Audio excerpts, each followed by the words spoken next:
Knabach, Leolamim, und Zerah Mitzvahachayim, Nishmato, Adonai,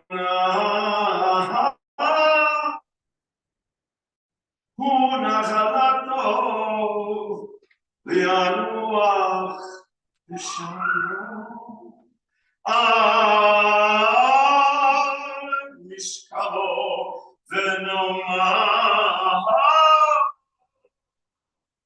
Amen. Amalei Rachamim, exalted, compassionate God, bring infinite rest in your sheltering presence among the holy and pure to the soul of Dr. Robert Ginsburg, who has gone to his eternal home. Merciful one, we ask that our loved one find perfect peace in your eternal embrace. May his soul be bound up in the bond of life. May he have rest in peace. And let us say, Amen. May be seated.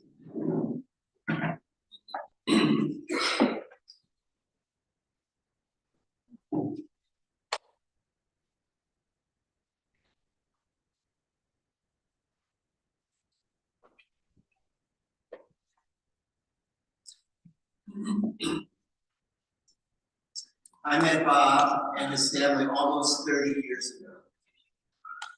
I remember a confident doctor, a researcher, a brilliant scientist at the top of his game. He felt to me like a force of nature. He and Arlene came into my tiny office that HEA rented for me and Neil Price. We had already sold our old building and not yet built the new one that we are in right now. Neil and I were just starting to use this cutting-edge technology called email. bdollin@hol.com. Sorry, AOL. Bob told me at that meeting that the ubiquity of personal computing would change everything. I had my doubts. He said you could also one day use computers to teach in the Hebrew school. I wondered how a computer word processor would ever be able to write from right to left.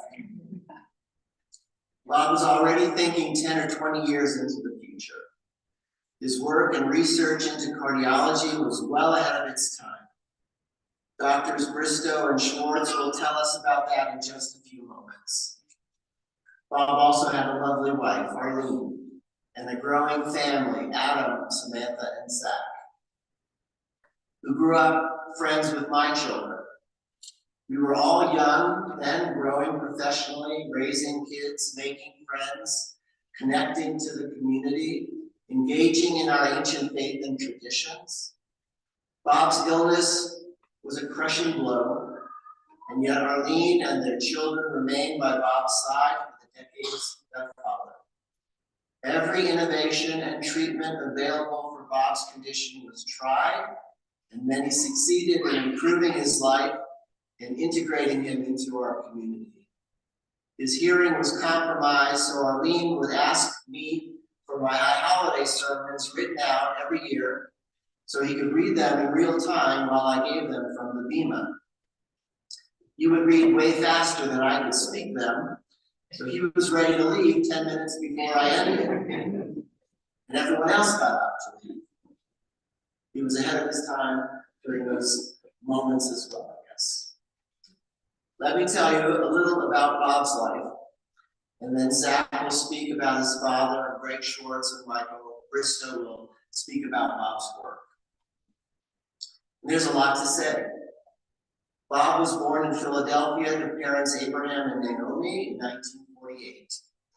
He grew up there with his younger sister Beverly. Bob had a great childhood. He was loved and respected, and his father noticed curiosity in Bob at a young age, and he encouraged Bob to tinker with things, do experiments, dissect little animals like mice that came in science kits.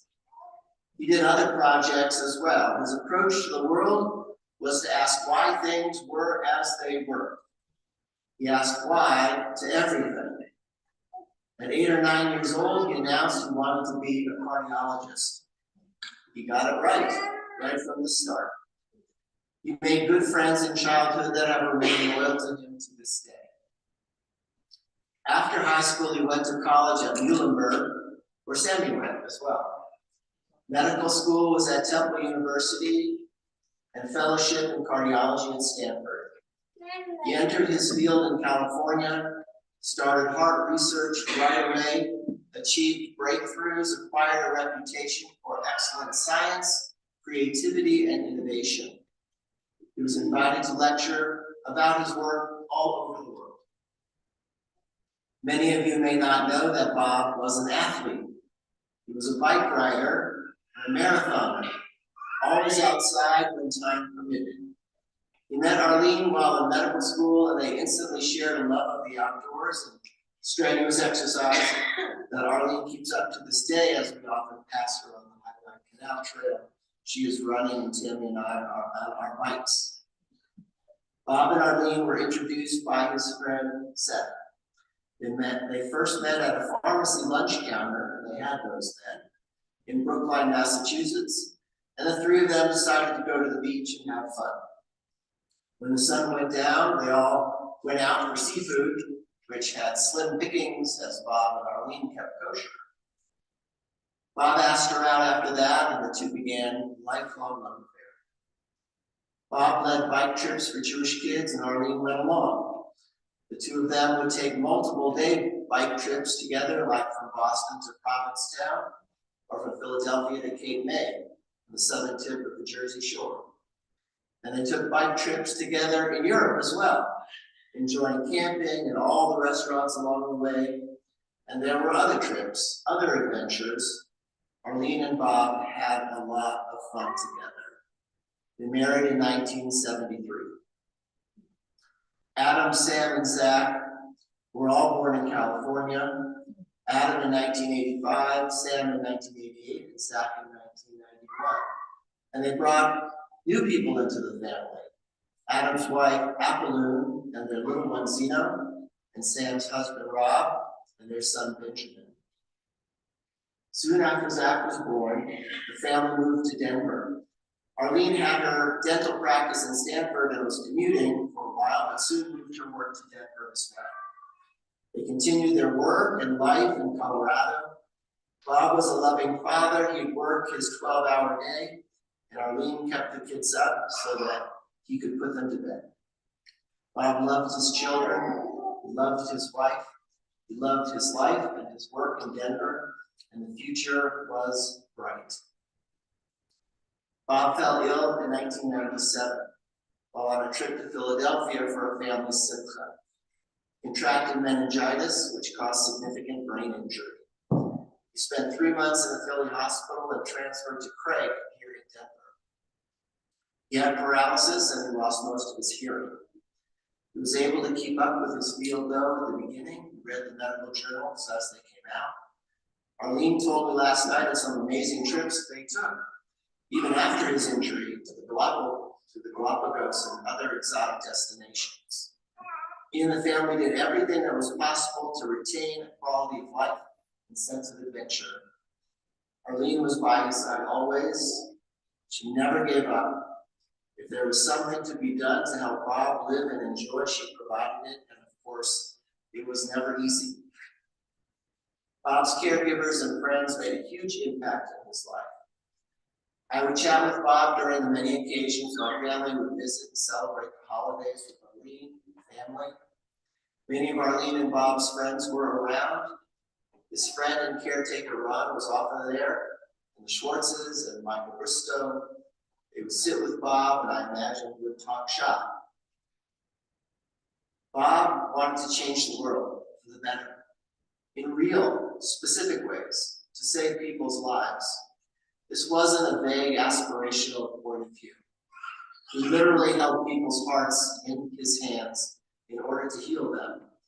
And in his too few professional years, he did just that, creating a foundation for other cardiologists to build on. His work lived on after he left the field. I choose to remember Bob as the powerhouse that he was. both as scientist and as husband, father, and friend. He led a life of impact. He really was. He was a great man. I pray now that God will wind up Bob Ginsburg in the bonds of eternal life. I pray now that he may rest in peace. Amen.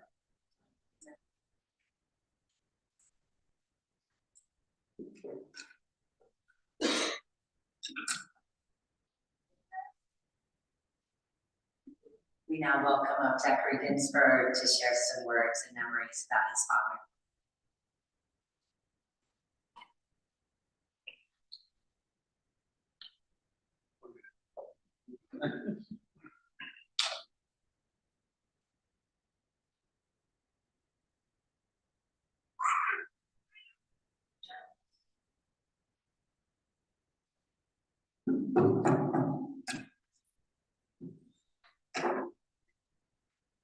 All right. So thanks everyone for being here. Sorry we were running a little late today, but classic Ginsburg style and passion. But my dad understood. Up here we have the hat that he always loved to wear. His Stanford Medical is very proud of that. So thank you everyone for coming today and remembering my dad. While obviously not ideal circumstances, it's great to have some focused time to remember his life. And as previously shared, he did have quite a life. Ideal in many ways, but also challenging. So I see my dad's life kind of in 4 parts, each shorter and smaller than the previous, almost like a pyramid. His biggest part was the idyllic life. When he was growing up, his marriage, family, friends, he had his activities, as we mentioned, the biking, jeeping, and traveling. And then he also, of course, had his work that he loved in cardiology. But with the traveling, once he had his kids, unfortunately, he was not able to travel as much, but he did bring that back to us in other ways. Through his love of world travel, he learned just how important it is to be part of the greater international world. And that led us to having au pairs growing up. And they were from all around the world and let us have great childhoods while he and my mom worked during the day. And this meant a lot to us kids, as we still remember them from the time when we were young, whether it was Millie from Peru, or she's from Paris. My brother remembers traveling with my dad, my mom, sister, and visiting the au pairs in France, and we would hike, and he taught croissants, which my brother still loves to this day. For Father's Day, we would always go to Waterworld and then Casa Bonita.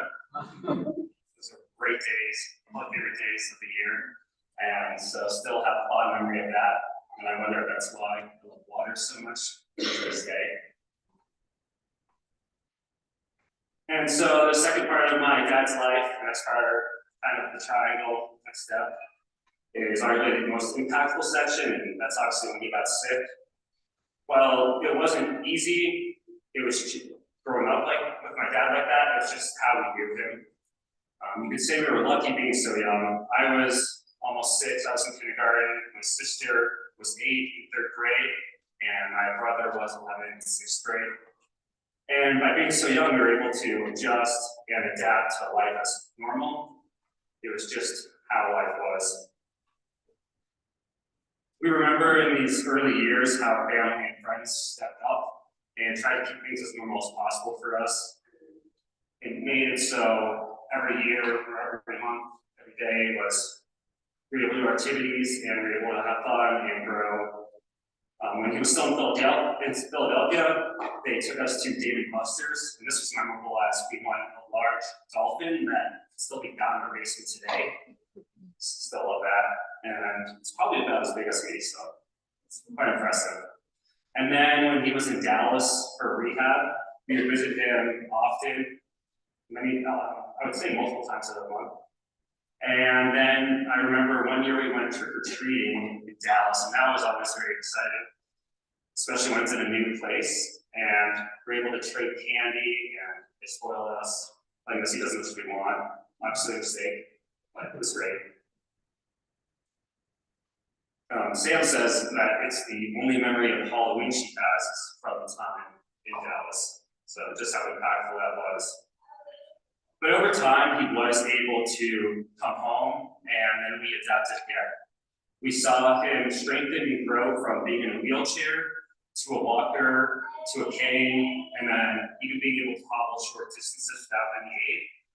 And this time at home is also where he taught us one of our greatest lessons, whether we liked it or not as kids, and that's patience. I'm still learning that to this day, but as he had no hearing, we had to learn to speak slowly and to enunciate our words. His memory was poor, and it would get worse, but for us, any poor memory was tough. So we had to get used to repeating ourselves and answering questions multiple times. But it's all part of the process. And then when we went out, we would lend our shoulders and help him get from place to place. We learned resilience and stubbornness, as he never wanted his situation to stop him from doing what he loved. Whether that was cardiology and reading papers, riding bikes, going out, traveling, that type of thing. One of my fondest memories is when we traveled to the Galapagos Islands as a family. He was able to do everything we did with a little help, but he was still able to get to the islands and walk up and down the paths, see all the animals. And I'm not sure how he did it, but he was able to experience it. One memory of my sister from that time was also him always behind the camera, always documenting everything, especially on the trip. He loved taking pictures and videos of all our activities. So besides just Galapagos, there was piano recitals, sports, and definitely have the VHS tapes at home to prove it.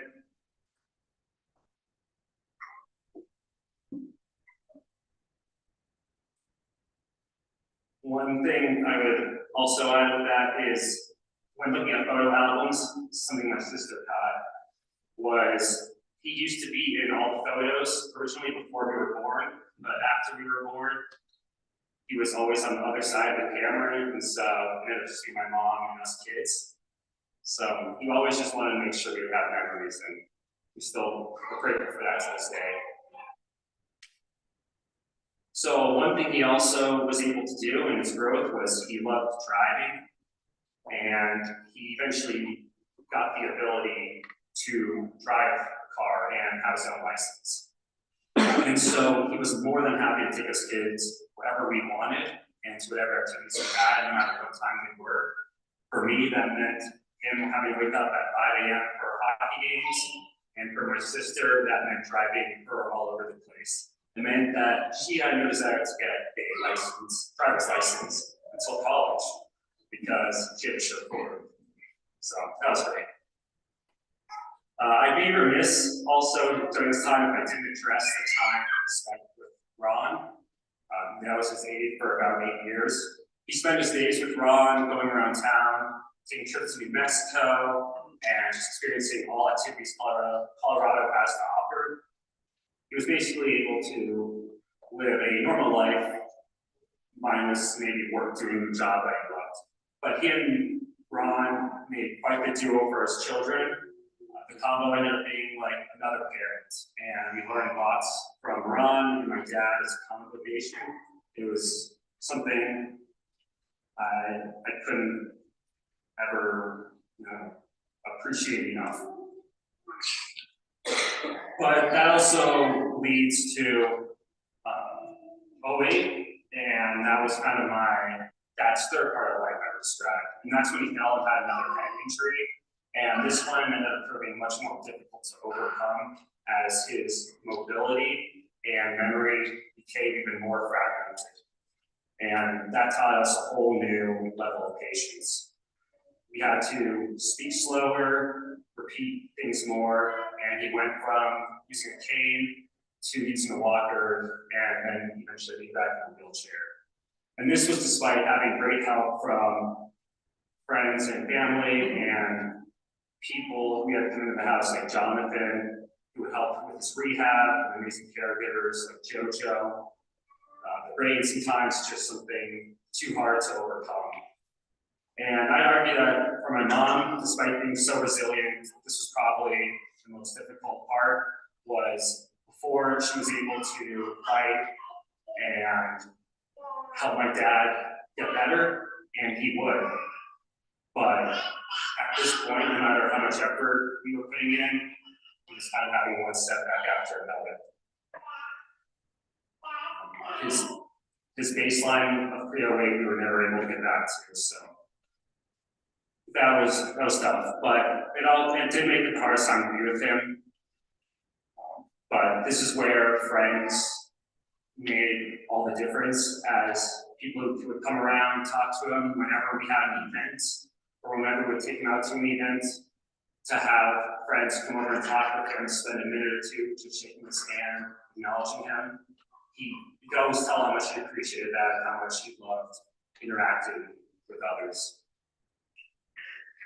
So this time overlapped with COVID and a period of isolation for us all. And this is also when my sister got married, and he was able to walk my sister down the aisle and celebrate birthdays. And then eventually we would be able to celebrate graduations, and his 2 children become Papa Bob. And that was, well, actually I'll get back into that. So I'm literally just the part 4, which has been this year, and beginning of this year when his body finally started to give out. One infection did lead to another, and while it was a relatively slow process, the change was drastic, but it also gave us plenty of time to say goodbye and accept what was happening. And I think in many ways we were lucky that we had time to be with him at the hospital in the end. Definitely this year has been a rough one, and I've seen what happens when death takes you when it's unexpected versus having time, and I'm super grateful that my dad had to go slowly in a way where he's able to have people say goodbye. So I really do appreciate during this time as well when we had friends and family come into town and brighten his day and help him smile, put a smile on his face. It helped him get better and just have a better day when every day was hit or miss. So the past year, it had some of the largest peaks and valleys for him, as the peaks were he just had 2 grandkids, Zeno, as you can see here, climbing the stairs, and then Penny, who will slowly join. Nothing made him happier. I think it's the happiest I've seen him in years.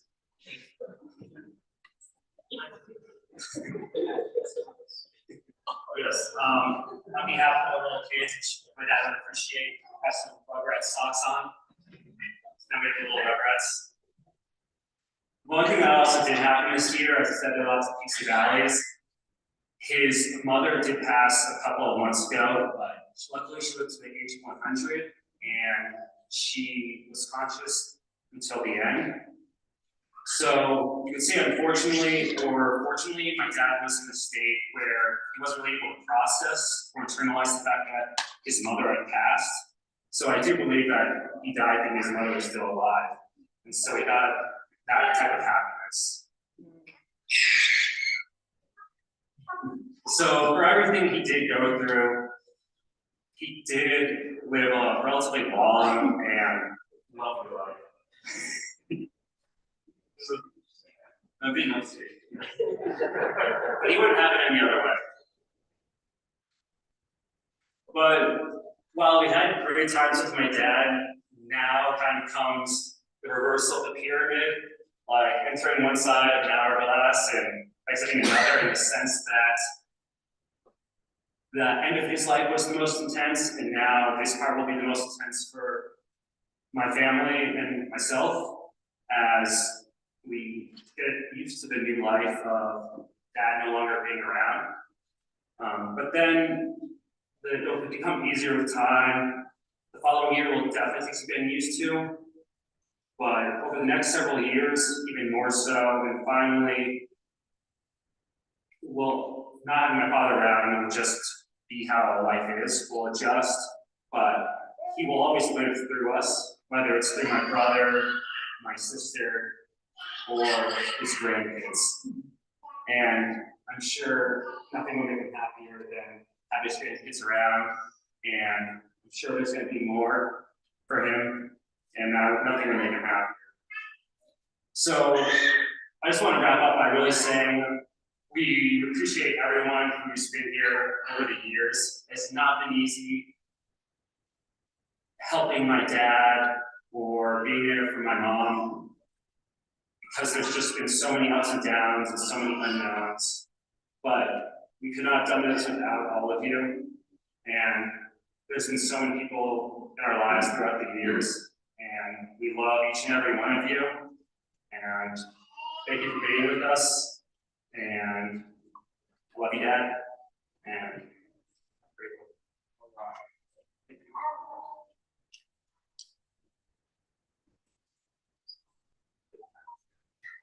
you. Thank you for your beautiful words, Zach. We now welcome up Dr. Michael Bristow and Dr. Greg Schwartz, colleagues and close friends, to share some words. And grandchildren are always welcome up on the Benjamin and Zeno. This is yours.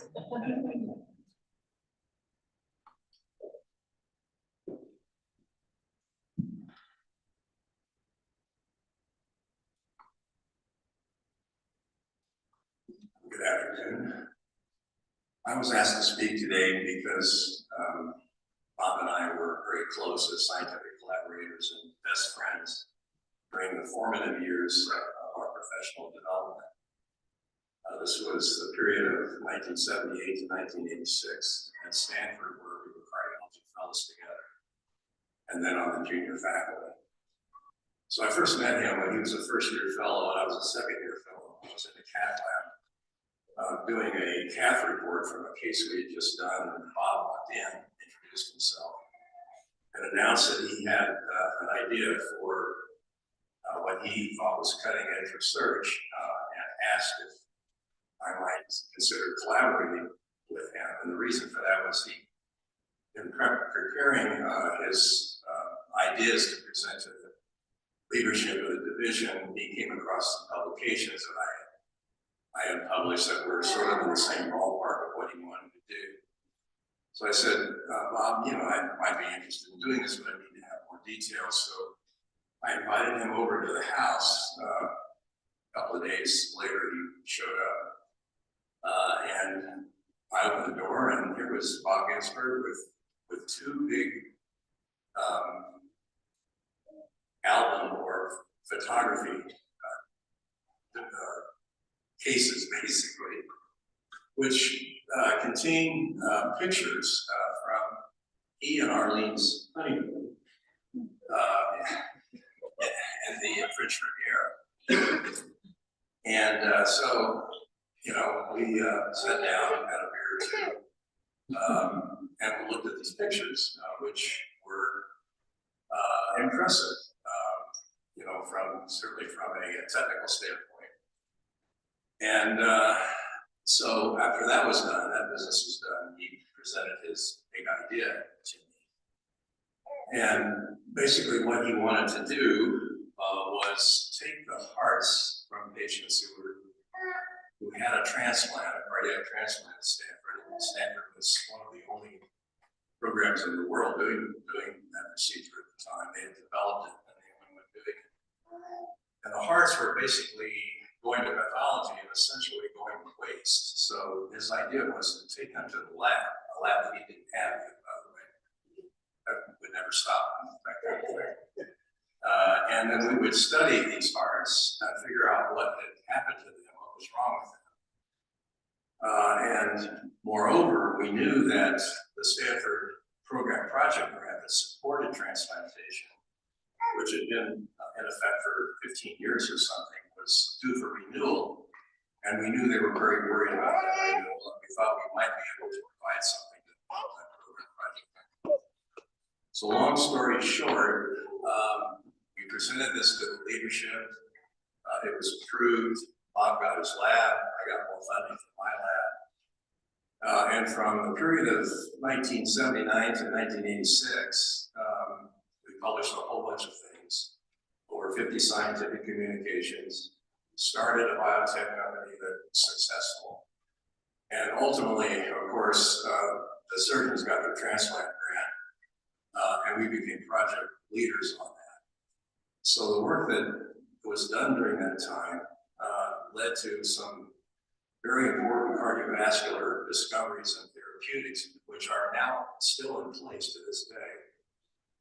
And actually, one of the discoveries that we made, we kind of put on the shelf because we didn't know what to do with it, but recently we discovered something that makes that discovery really important and is going to turn into another therapeutic option.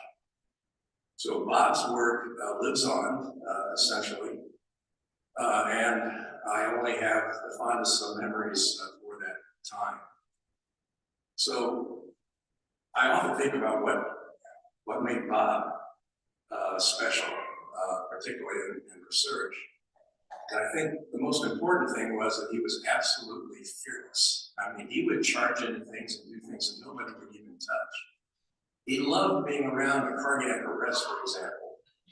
And his favorite term was, I was knee deep in mud. And so that, and he was really good in that role, and he became an interventional cardiologist, and he was very good in that role as well. So based on our close scientific collaboration, our families became close. My wife, Karen, who's here, reminded me last night that Bob attended the birth of our first child, Justin. And how excited he was to be there and about our having our first child. So a year and a half plus or so, Adam joins the ranks. That would be associate professor of astronomy at Ginsburg, who is doing great things that some of you probably know about. In any event, Justin and Adam became very close. And my memory of those two was seeing them at the Ginsburg house, side by side at a desk, having gotten online on the nascent internet and spending hours and hours exploring what the internet had to offer. So their paths ultimately diverged, Justin in the military, and now in medical school, and Adam becoming an associate professor doing great things in astrophysics and astronomy. But I think they will always be bonded, perhaps, sort of similar to Bob and I. So Bob was a great man. Yes, he was.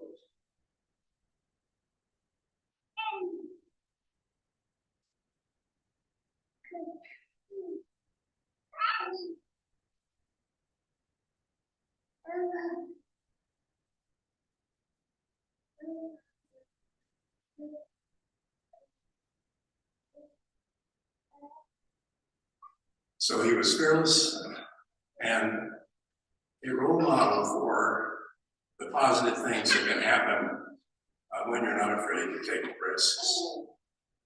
So rest in peace, my friend. All of us whose paths crossed yours are deeply indebted to what you taught us and what we were able to do together. Thank you.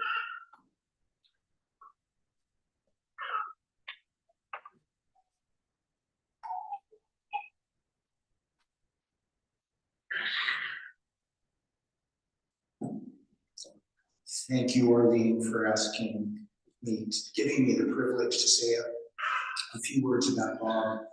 And Zach, thank you for sharing those wonderful words about Bob. Just by way of context, Mike Bristow recruited Bob to come to the University of Colorado from Stanford when Mike was the chief of cardiology here at the university. And then several years later, Mike recruited me here. So Mike, thank you for being the catalyst for all the relationships here that were we're talking about. I'll just add a few words. Knowing someone in a way is kind of like watching a movie or a play. Sometimes you see it from beginning to end, but often you see a scene or a part of it. And in this case, my wife Jody and I knew Bob for 25 years, from 1999 until now. And in 1999, it was 2 years after Bob's original illness, and as Zach said, he had just completed most of his rehab. He was really at his best after his illness at that point when we first got to know him. And Ezra said he drove, he went everywhere with Ron, his companion and aide. And Bob absolutely loved cardiology. And he couldn't practice himself anymore, but I asked him one day if he wanted to come over to the VA hospital and do the EKGs. And Bob just loved that. And he would come over once a week with Ron, a big smile on his face, a big Starbucks in his hand. And he'd go to a room and he would read 50 or 100 EKGs. I never told him that after he was done, I read them as well. So if you had a patient who was treated there, don't worry. But he loved it. And when we were over at your house, Arlene, and the family, Bob would always tell me what articles he had read. He was so proud of the work that he had done, and rightfully so. He had written books, has many patents. He truly had the most inquisitive mind and was such a great contributor to our field. And his collaboration with Mike was a fantastic one. So, I'll remember those days, and then I'll just say one more thing that it's been a privilege to know Bob over these 25 years, but not just for the great person that he was, but for the example of love, of strength, of devotion that his family modeled in a way that all of us should remember and apply in our own lives. So thank you so much for letting me share those thoughts with you.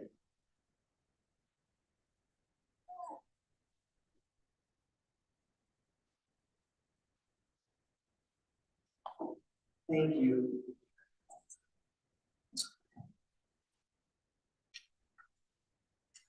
Arlene, Adam, Samantha, Zach, to all of your families, our condolences to you. And the psalm that we opened with, Psalm 23, speaks of the valley of the shadow of death, a long dark place.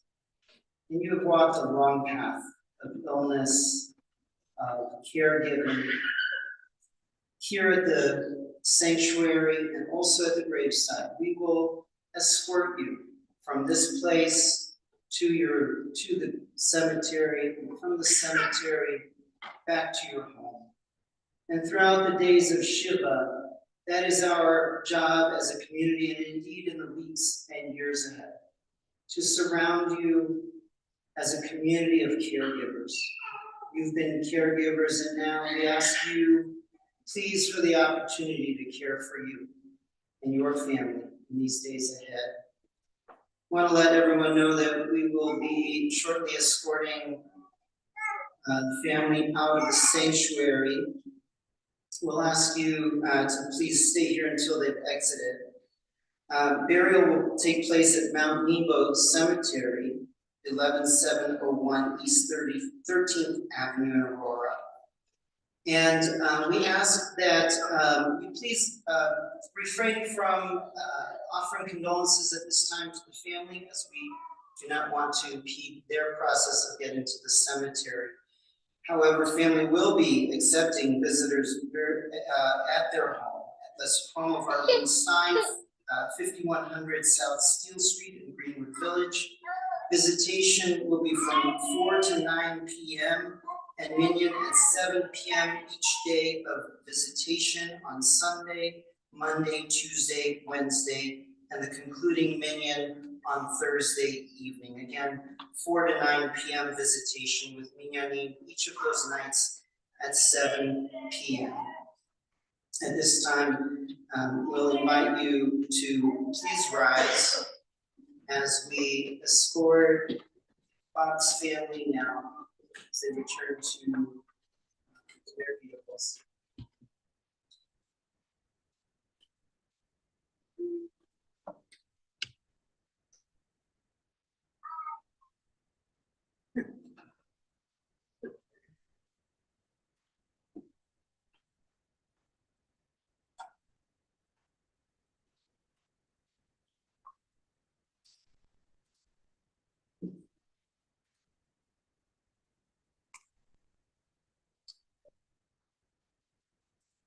Ladies and gentlemen, that concludes the service here at the Hebrew Educational Alliance. There is not a processional, an escorted processional. So we ask you to please, if you are following the funeral vehicle, please follow traffic laws. Again, it's not an escorted processional, so please make your way to Mount Nebo if you are going. If not, we ask you to perhaps wait a few minutes or make way for the vehicles exiting for the cemetery first. And please